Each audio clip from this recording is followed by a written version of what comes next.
자, 그 다음에 이제 종합원가 계산. 서로 다른 종류의 제품을 생산하는 경우에는 개별 제품 또는 개별 작업별로 원가를 구분하여 계산하는 개별 원가 계산 방법을 방금 얘기했던 것처럼 씁니다. 그러나 한 종류의 제품만을 대량으로 생산하는 경우에는 원가 계산 대상이 되는 제품이 하나밖에 없기 때문에 제품별로 원가를 계산하는 것이 의미가 없다. 즉 제품이 하나니까 다 추적이 되는 거잖아요. 재료비도 추적이 되고 농업비도 추적이 되고 제조 간접비도 추적이 되고. 그래서 이 경우에 중요한 것은 일정한 원가 계산 기간 동안에 발생한 제조 원가 총액을 다 모아가지고 같은 기간 동안에 완성된 수량으로 나누면 개별 단가가 나오지 않겠느냐 이런 얘기입니다. 다 똑같은 거니까 한 달 동안에 쓴 돈을 다 모아 그럼 만들어진 것으로 나눠버려. 응? 그래서 이 제조 원가 총액을 같은 기간의 완성품 수량으로 나누어 단위당 제조 원가를 계산하는 것이 보다 간편하고 능률적이다. 이와 같이 일정한 원가 계산 기간에 통상 한 달 발생한 제조 원가 총액을 집계한 다음 그래서 종합원가 계산은 원가 계산 기간이 중요하다. 언제부터 언제까지를 계산 대상으로 할 것이냐. 그다음에 이것을 같은 기간 동안의 완성품 수량 그 다음에 중요한 단어가 완성품 수량이에요. 이걸 완성품 환산량 이렇게 부르거든요. 그걸로 나눠버리면 제품의 단위당 원가를 계산하는 방법이다. 그러니까 원가 계산 기간 동안에 발생한 총 원가를 다 모아가지고 그 기간 동안에 만들어진 완성품으로 나눠버리면 완성품 하나당의 원가가 나오지 않느냐 이런 얘기입니다. 그 다음에 개별 원가 계산에서 쓰는 내용은 작업 원가표, 원가 계산표였는데 종합원가계산은 제조 원가 보고서라는 것을 통해서 원가를 집계하게 됩니다. 이 단어 외우시고요. 종합원가 계산에서는 제조 원가를 작성해서 제조 원가 보고서를 작성해서 공정별 원가 자료 및 생산량을 파악하여 이를 토대로 당월 완성품 원가와 월말 제공품 원가를 계산한다. 그게 바로 제조 원가 보고서예요.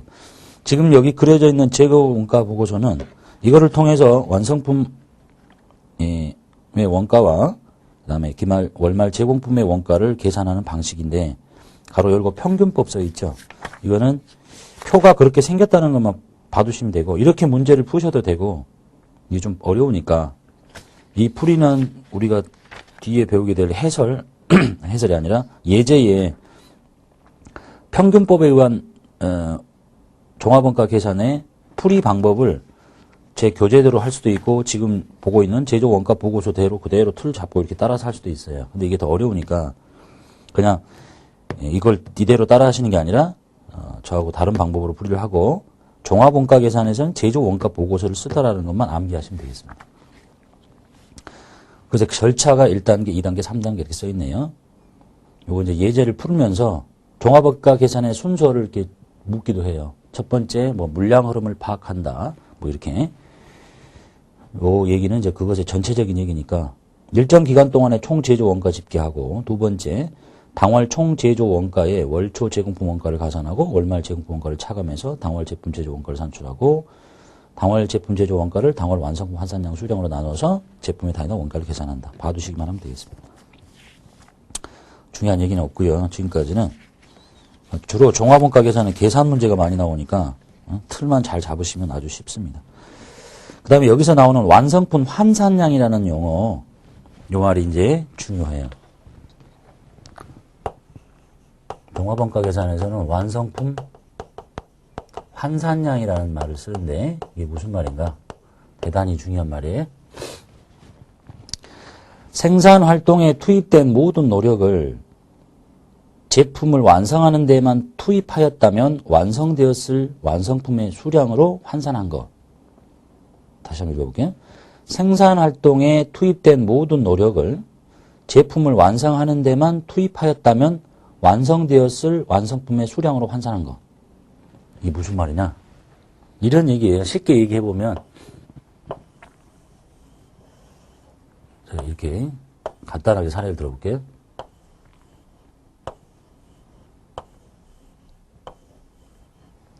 자, 공정이 이렇게 시작을 돼가지고 이렇게 돼서 뭐 이렇게 해서 완성된 뭐 붕어빵이 나온다 칩시다. 네, 붕어빵을 이제 만드는데 요 밑에서 이제 가스가 이렇게 계속 지펴지게 있겠죠. 이렇게 그리고 공정 초기에 여기서 밀가루를 다 붓는다 칩시다. 밀가루. 이게 이제 재료예요. 재료비. 쭉 공정이 지나가면서 가스를 다 떼우고 다 만들어진 게 이게 완성품이죠. 완성품. 몇 개, 한 개잖아. 이렇게. 그런데 이게 다 나오면 한 개인데 요게 가운데쯤에 딱 이게 걸려있다 쳐봐요. 요 가운데 절반까지만 딱 지나온 것은 이거를 완성품으로 계산해보면 이게 완성품이 아니죠.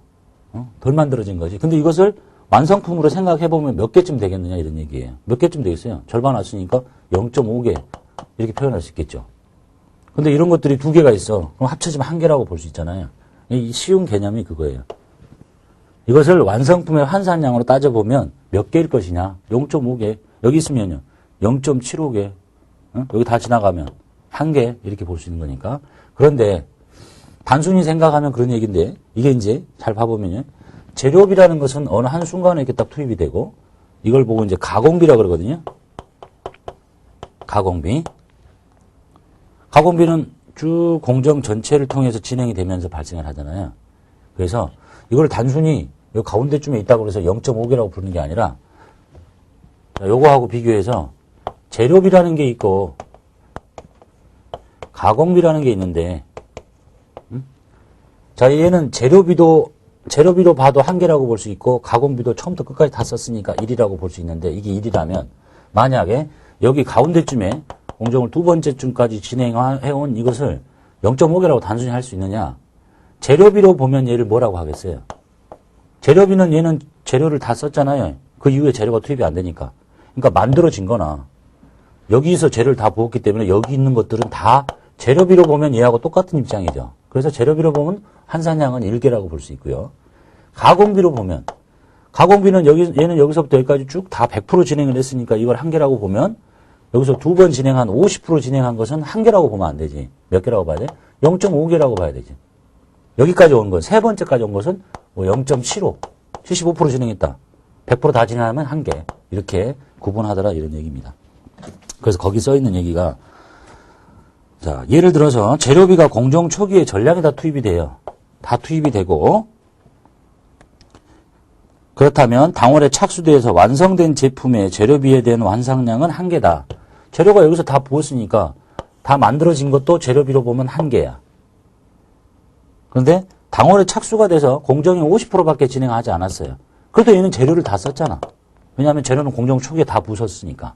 그래도 여기 있는 것들도 다 재료비에 대한 완성품 환산량으로 따지면 얘하고 똑같은 입장이니까 한 개라고 볼 수 있다. 한 단위라고 볼 수 있다. 이런 얘기입니다. 그 다음에 반면에 가공비가 공정 전반에 걸쳐서 이렇게 발생을 하면 이건 100% 다 썼으니까 한 단위라고 이렇게 볼 수 있는데 여기 있는 것들은 25%씩 진행 안 했으니까 이거를 한 단위라고 다 부를 수는 없지 않느냐. 그래서 이것이 만약에 물량이 한 개다. 한 단위다. 그러면 몇 % 진행을 했느냐. 이거 50% 진행했잖아. 50%. 그래서 0.5개라고 부를 수가 있고 이거는 뭐 75% 진행했으면 0.75개라고 부를 수 있다라는 얘기입니다. 이게 완성품 환산량의 뜻이에요. 이해 되셨죠?